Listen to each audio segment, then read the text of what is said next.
Good afternoon, NOSA community. It's Shamika, and I am back, and I'm here to hang out with you guys this afternoon. We're gonna do office hours this March 1st here in the group. It's been a while, so I thought this would be a great way to connect with everyone, as well as give people an opportunity to participate in office hours who might be on their social media and may not be able to connect with us via Zoom. So we'll do this every so often throughout the year to give us a chance to connect with more people. But let's get this party started. I know we're running a little late, so feel free to jump in. Let us know where you're from.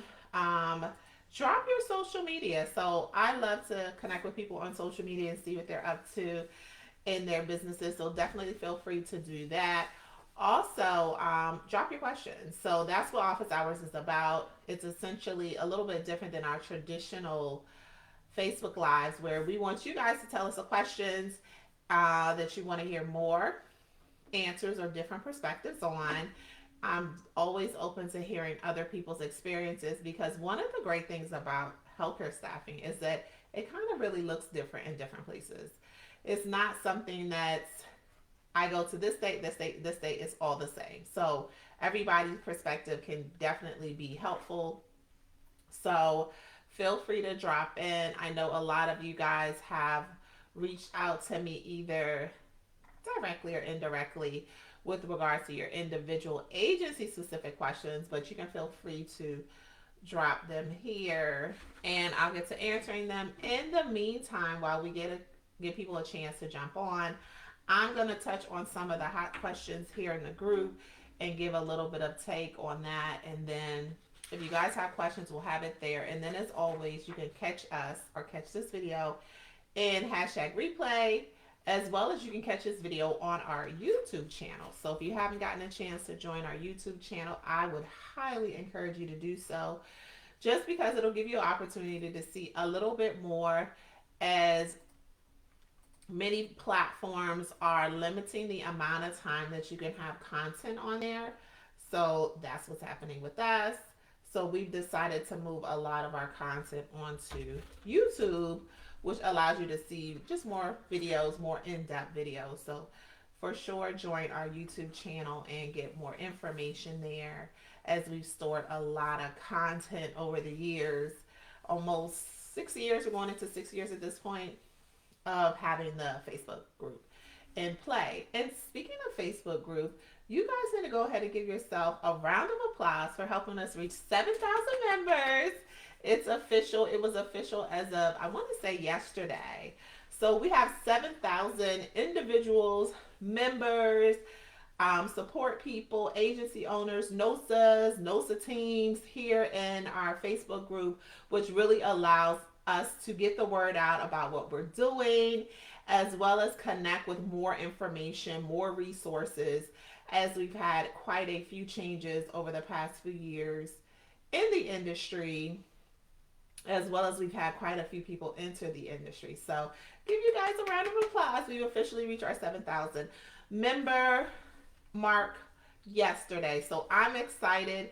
And that's also one of the reasons why I want to just go ahead and jump in and do a live impromptu, so that you guys can get a chance to not only ask your questions because it spends some time, but also get a chance to connect with each other. So let's get started on a couple of updates in the group, and then feel free to drop your questions again in the chat here or the comments here. And if I don't catch the question before the end of office hours, I'll comment on the question at a later date, or someone from our team. So, one, welcome to all our new members. We're glad you're here.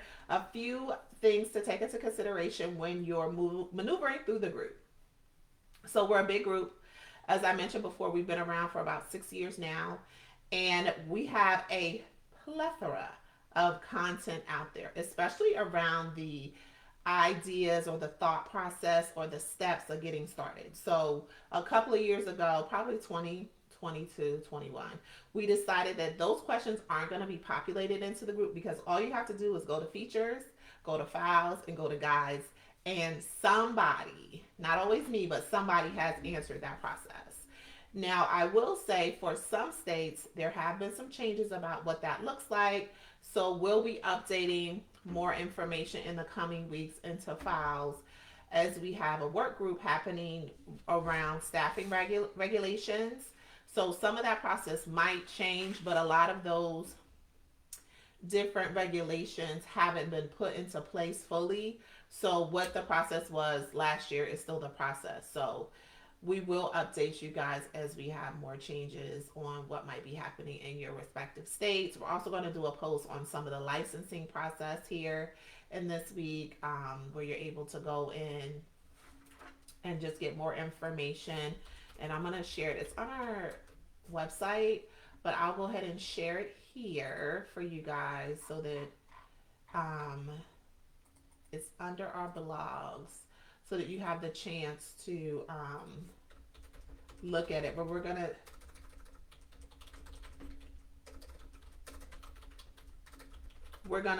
put it up in the group as a post.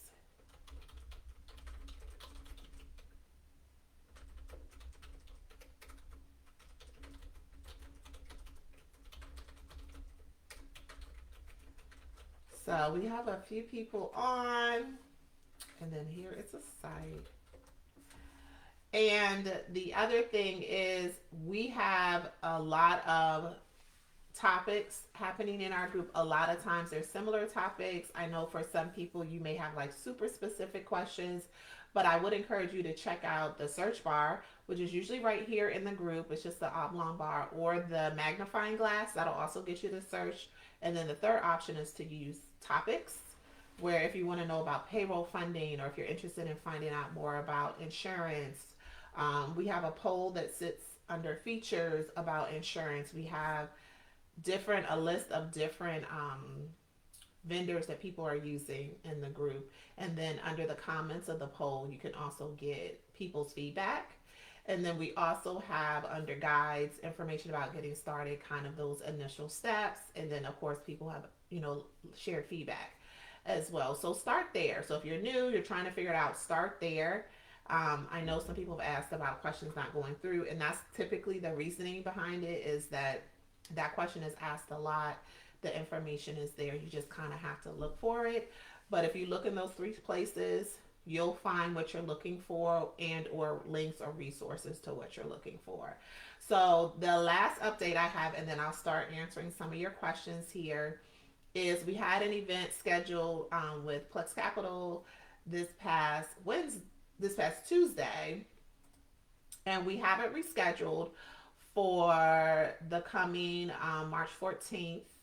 So if you didn't get a chance to join, that's okay. We did drop the actual video that discusses the content around business capital and kind of the risk and what to look out for. So feel free to watch that video. I'll share it and move it up to the features tab, and then jump on the actual Zoom session where you can ask questions. So I would definitely check out the video first and then ask questions if you have any questions about any of the content, or you have any questions kind of around that space. A lot of people have had questions about, facilities not paying, or having to wait long periods of time for facilities to pay out. So those are all things that'll be a part of that conversation to kind of make sure that you've done your due diligence to ensure as much as you possibly can that your facility is a good facility, but also a good payer, because that's what we're in the business of. So feel free to do that.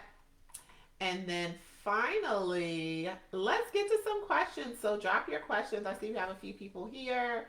And then I'm going to jump into the group just a little bit to look at some of the questions that you guys have asked recently, and give my take on some of those questions. But some things to think about. I did a post not too long ago on it around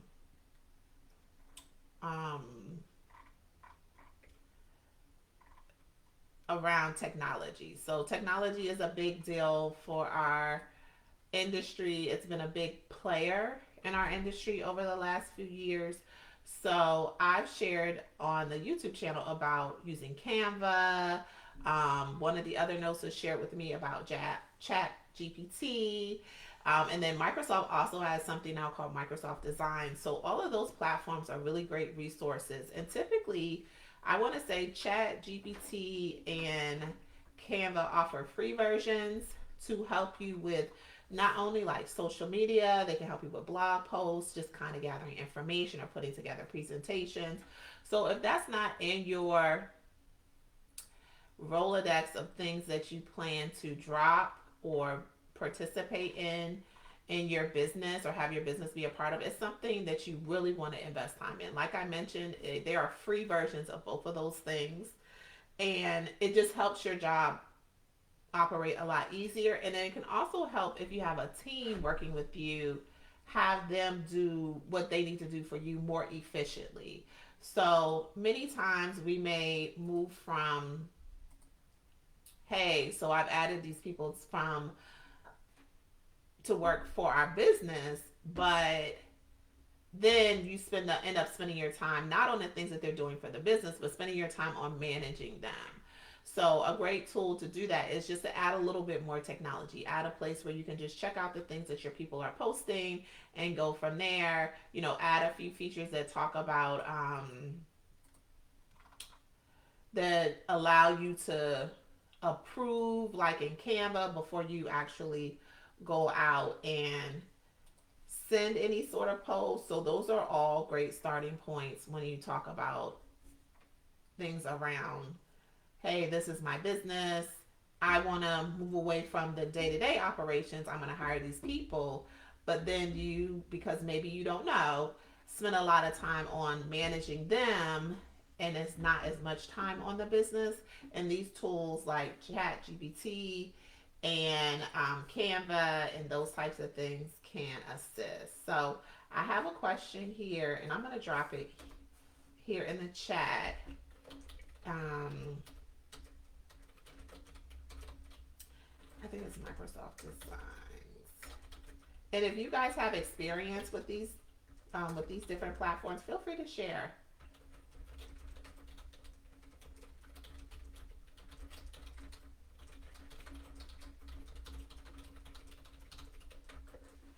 Um, the question is about issues around staff or previous staff. So I dropped the question here. It says, um, I hope this is okay to post, and it's fine, but has anyone had issues with staff or previous staff bullying you as an employer? If so, how do you handle it? And this is a really good question because transitioning from employee to employer is a process. It's not something that you do overnight, even though you may start the business in that way. So you really want to think about what that looks like and kind of who the representative of the business is, especially around like employee relations or public relations types issues. And I think we've all had the experience at some point where on social media, specifically Facebook, but sometimes it's any social media, where a former employee has said something negative about either their experience or specifically you, the NOSA, right? So some things to take into consideration is kind of how your business is set up. So I know quite a few NOSAs, probably myself at some point, didn't initially make the connection for potential employees to say, hey, I'm a NOSA, I'm a nurse who owns the agency, so I'm not only a nurse, but I also own the agency. So that information is, as needed. I don't think that that's information that you should share or not share. You should kind of evaluate the situation and the circumstances to determine if it's required. I tell people when we started our agency, a lot of times I was referred to as the operations manager or the director of operations because essentially that's what I did. So there was no need to share that I also owned the business because it wasn't necessary. No different than if you go to McDonald's or Pizza Place or Target or any of those places, you typically don't know who the owner is, but that doesn't stop you from shopping there or eating there or, receiving services. So that's not something that I think you have to share, but I think there are instances where it's beneficial to share. So the question is really asking, well, how do you deal with like bullying or I'm going to say like backlash from former employees? The best thing to do is, depending on what it is to do nothing. Um, and like I said, depending on what it is, many times what people share on social media platforms and things of that nature are their opinions. Their opinions may or may not be true. I think in instances where it's not necessarily harmful to your business, those are things that you kind of ignore. It's a part of doing business, and it's not something that you should necessarily engage in with employees. They have the right to their opinion or the right to their experiences, no different than Yelp or any other platform or Google, where people do reviews and share their experience. I think at the point that it's detrimental or harmful to your business, where they're giving specifics around situations or things that may have happened in a different way, or sharing, proprietary information, or violating any sort of HIPAA or those types of things, or any sort of employee things related to the business, things that they sign and agree that they wouldn't share over a period of time, then that makes a difference. But for them to say something, it's the nature of doing business.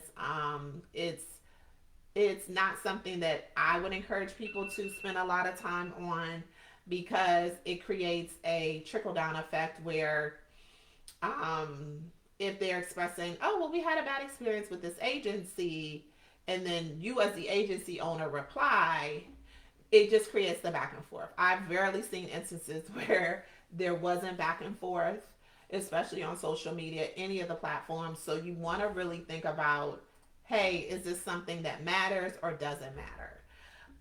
Is this something that impacts the business or doesn't impact the business? Is this somebody's opinion or their feelings? And then you also too want to think about, because sometimes feedback, right? Because that's essentially what that is, even though it's negative, or it could be positive. Feedback could help you operate the business better. It could be that, hey, because of this feedback in the future, I'll make sure to incorporate a social media policy in my procedures, or make sure to educate existing staff members about the use of social media and what we term as professional and unprofessional, just so that people know, in an era unlike what it was for people who started 10 years ago like me in nursing, social media plays a big part in the hiring process for a lot of businesses, whether they're posting on TikTok or Facebook, or doing Instagram lives or YouTube videos. That's a big part of the interaction. And I think what it really comes down to is really establishing boundaries, and kind of where you can start with that process is to look at what your business is doing and what they may need to start doing. And that looks like, hey, does your business have a clear employee manual? Do you incorporate a social media policy? Because for this question, I'm just assuming a person did something on social media. But if you happen to jump on this live, or later on catch the replay, if you want to give more specifics, that's fine. But that's where I've seen it happen for us. In other NOSAs, it's been on social media, specifically Facebook. But do you have a social media policy? Are there repercussions for people who violate your social media policy? What does that look like? Things that we may not pay as much attention to until you're in a situation where you need to implement things. And then also re-educating your current staff. So if you're in a instance where a previous staff member, because that's what you said, was bullying you or speaking negatively about your agency, the best way to prevent that in the future is to make the corrections at the agency level, but also educate your staff on what's expected and what's not expected. If it's a pay issue, educate them on the process of, hey, if you have issues with your pay, this is the process, this is the protocol, these are the steps you need to take. If it's benefits, and because I don't know from the question what it was, if it's benefits, hey, this is the process you take, or this is who you talk to, or if it's compliance related, or if it's grievance issues, you just want to highlight some of the things from your employee manual to kind of re-educate them on the process. Hey, at this agency, this is what we accept, this is what's acceptable, this is what's unacceptable, and make sure that they're clear about it and understand, what the rules are, is essentially what you're doing. But to do anything more than that, as long as it's what I'm just gonna assume that it is, you just leave it alone. It's okay. It's okay. And in sometimes in those instances, because we got about 16 comments on this particular post from Passionate Healthcare Staffing, sometimes in those instances, employees who have had good interactions may say something contrary. So I wouldn't encourage them to do that, but many times that's something that could happen. So if I work for your agency and I had a good experience, sometimes on those types of posts, and trust me, I've seen them, someone else will say something contrary to what the other person is saying. And the best thing to do is just leave it alone. There's nothing you can do. It's not worth the headache of trying to get any social media platform to take it down. It's not worth the headache of going back and forth in the comments or kind of perpetuating that type of conversation. It'll just kind of, one, I think, make you look a little unprofessional as a business owner because you have a ton of other things to focus on. And then, understand, it's part of owning a business and people can have their opinions even if their opinions are not right.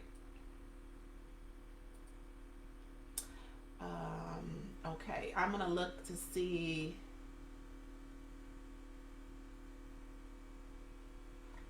um, what some of the responses were. Um,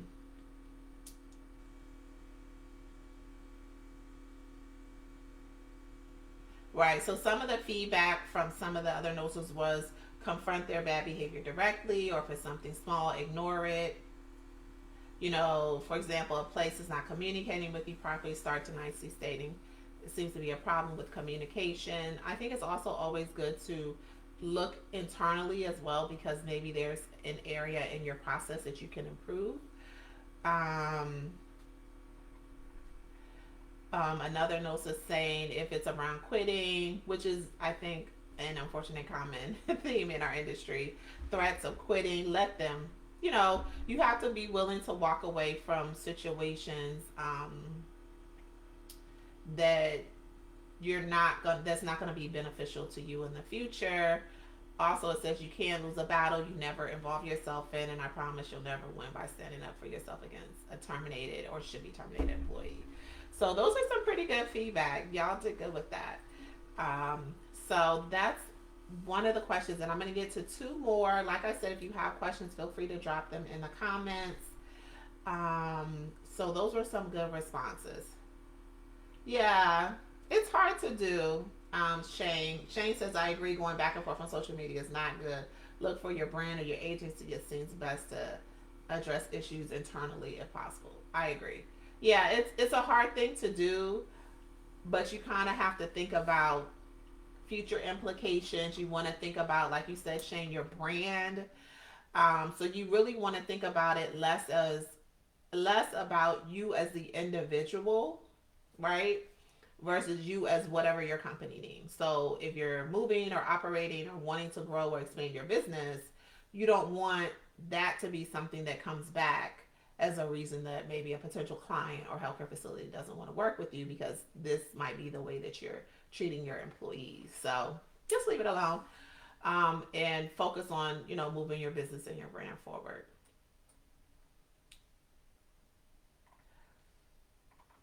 The next question we have up here is a good question. It's a pretty good question. Um, so I'm going to drop this one as well. And like I said, we'll do one more question. And if you come in and you have a question, feel free to drop it. It says, how many pages are your contracts? I'm trying to figure it out. Is it my contract or my pricing that's a problem with nothing getting signed yet? So this is kind of a two-part question. I think the second part is more common than the first. So we'll try to address both of them a little bit, and feel free to share your experience as well. So how many pages? As many as it needs to be. I don't think shortening your contract will get it signed any quicker, and I honestly wouldn't advise it. You want to make sure that your contract is as ironclad as possible so that it takes in consideration all of the what ifs.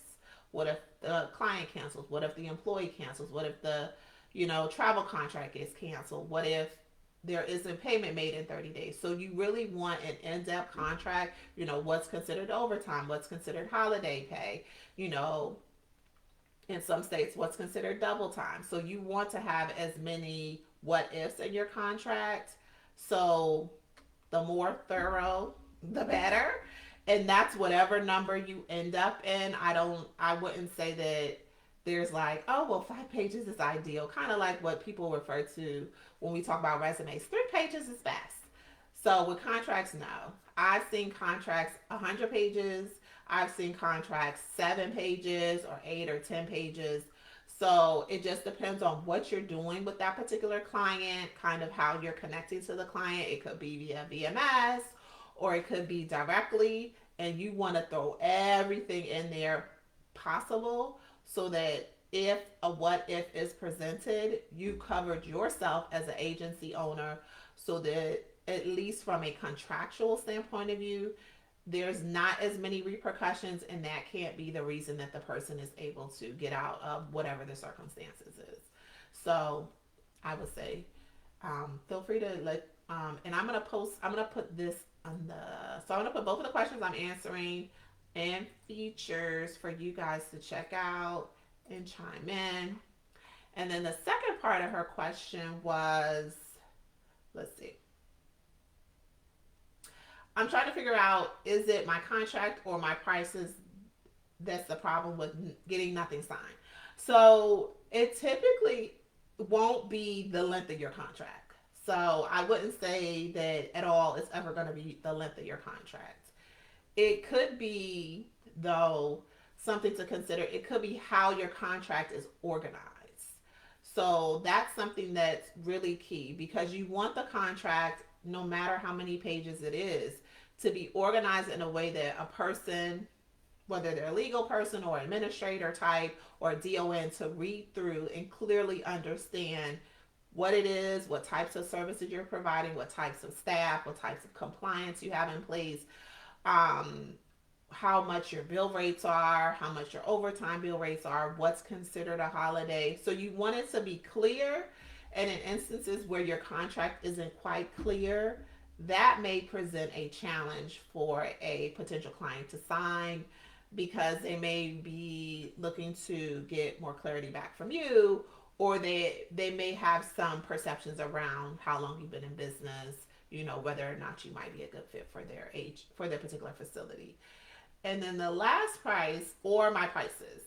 So this last one here, the prices might be it too, but it's not always what you perceive it to be versus what's maybe happening in your particular state. So I mentioned at the very, very beginning of this office hours was the fact that the nice thing about having our community is that there are people in different states, and within the healthcare staffing realm, healthcare staffing looks different in different states. It's not kind of an across the board, we do it this way in every state.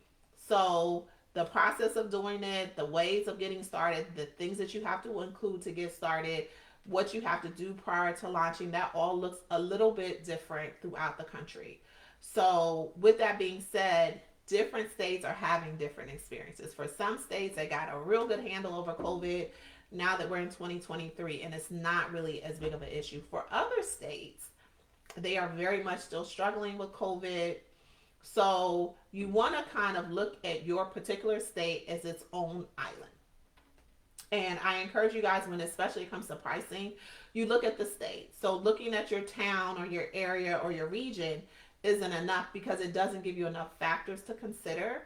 But looking at the whole state as a whole gives you more variables to work with, because then you can say, oh, well, maybe it's this and maybe it's that. Let me do more research on this or what's happening with that.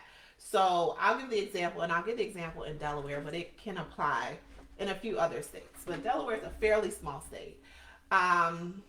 So where pricing may be a challenge. So in Delaware, in my opinion, is broken out into 3 sections or 3 areas. It's a small state.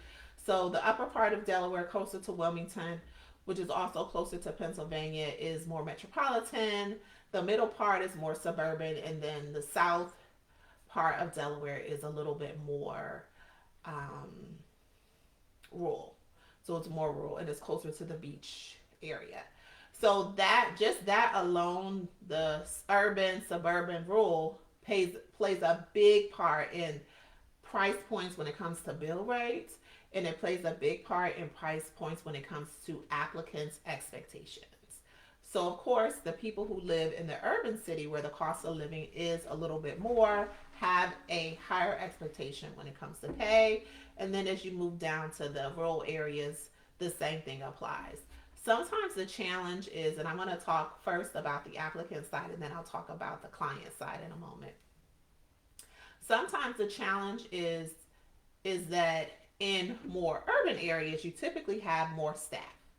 You typically have more access to staff potentially. And then you also have more staff members or potential staff members who are more transient, meaning willing to work with agencies or may work with a couple of different agencies. As you go further down, you'll have a little bit less and less of that. And guys, I'm just generalizing. I haven't done any research on it to say it's factual, but it's just my general opinion of the experience in Delaware.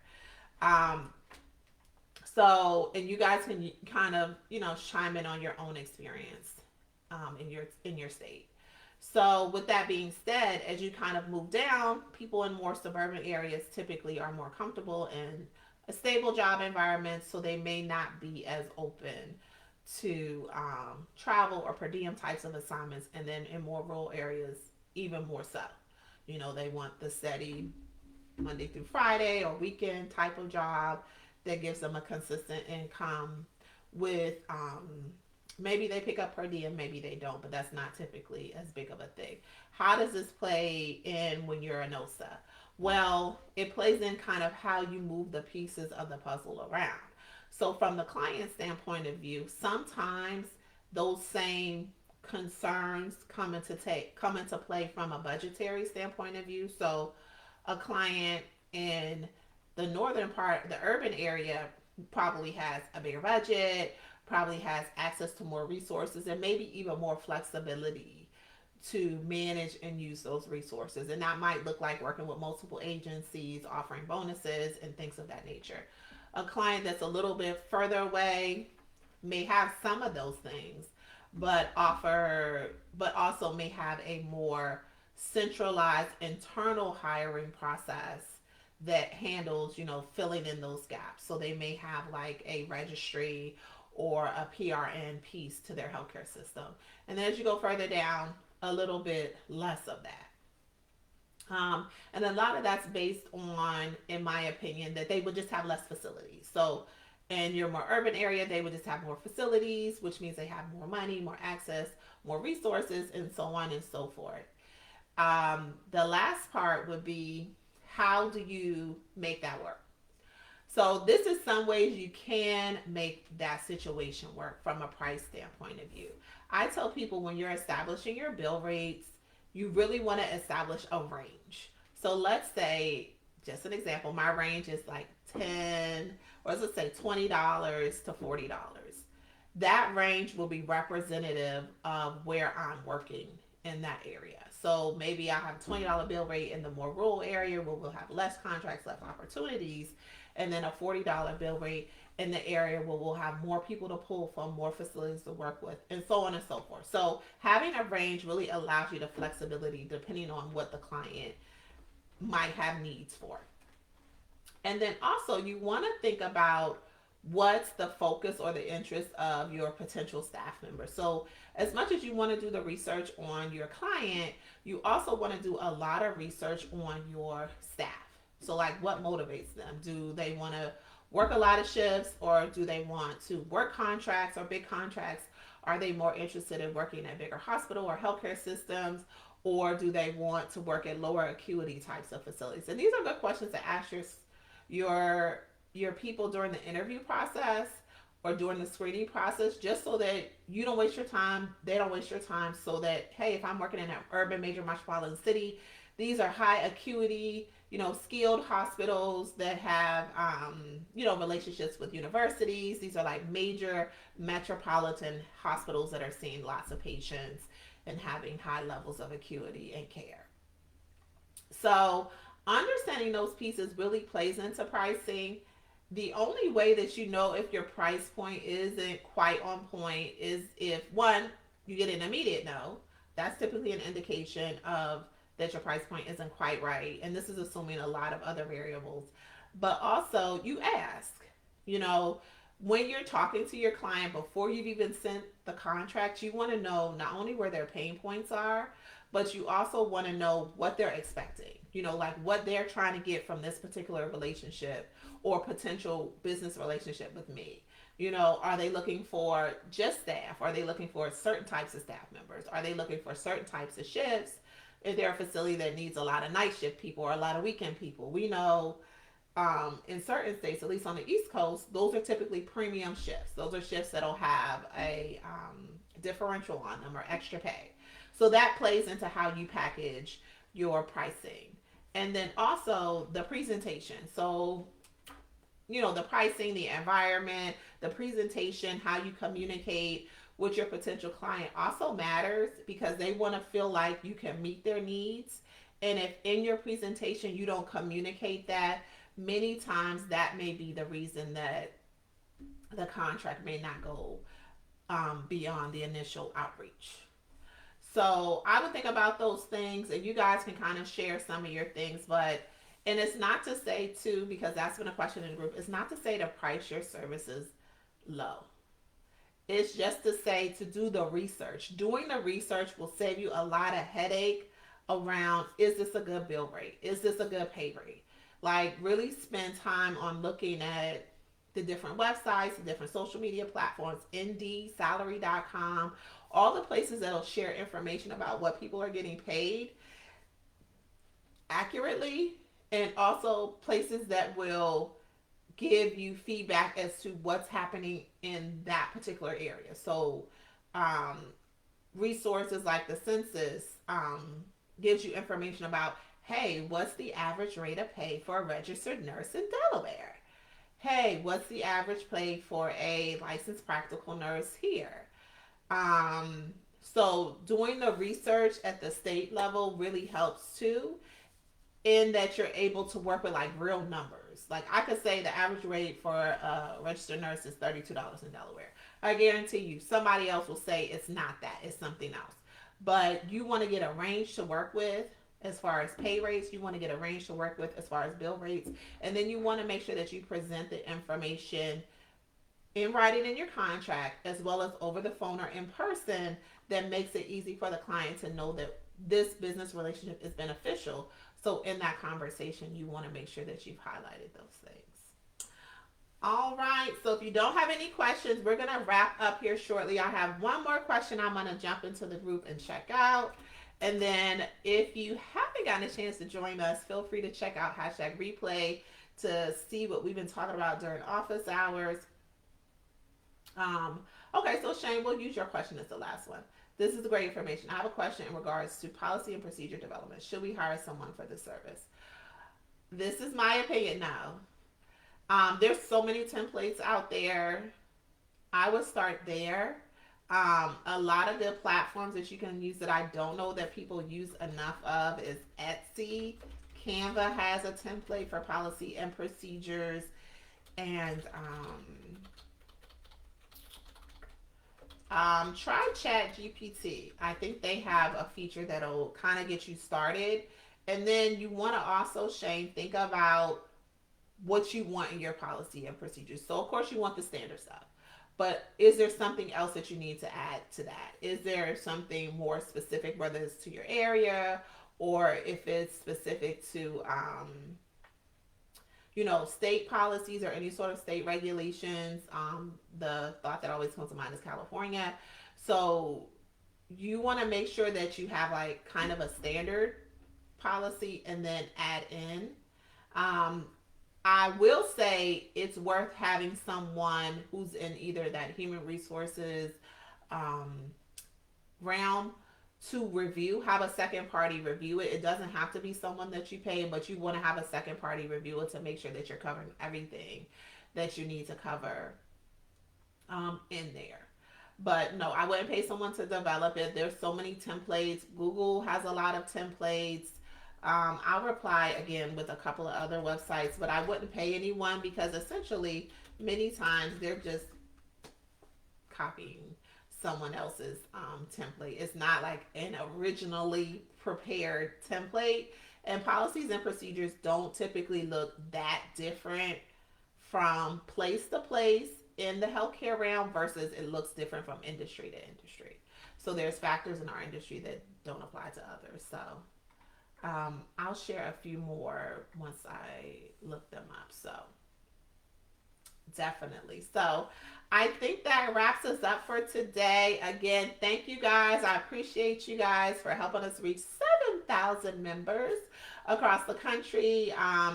If you haven't gotten a chance, definitely check out our features tab where we talk about our upcoming Zoom sessions, information sessions. We have 2 for the month of March as well. If you haven't gotten a chance, go ahead and check out our YouTube channel. A lot of the videos that you guys may be looking for or interested in are already on our YouTube channel. So go ahead and go over there and check them out. And don't forget to subscribe. And you'll be able to get more information. As always, welcome to the newbies. You guys have helped us grow in the right direction. If you're looking for new information, go ahead and check out that features tab. There's a lot of polls that list out the businesses that people are using. If you haven't gone to that poll, go there. Add the business you're using if it's not listed. That gives people an idea, as well as there's comments of people's experiences in those businesses. You also can check out our directory as well, where we have a lot of information about we have some information about commonly used businesses and resources on there. So that's also listed up in the features tab. So that'll help you kind of move through the process. Okay. Shane, I'll email you a response to that question. I got it. So that'll give you more information. As always, I hope you guys have a great rest of your day. I also hope you guys rock out. This is March, the last month in the first quarter. Do something great. Take the leap, take the chance, and definitely share and let us know how you're doing in your business. As always, I will be chatting with you.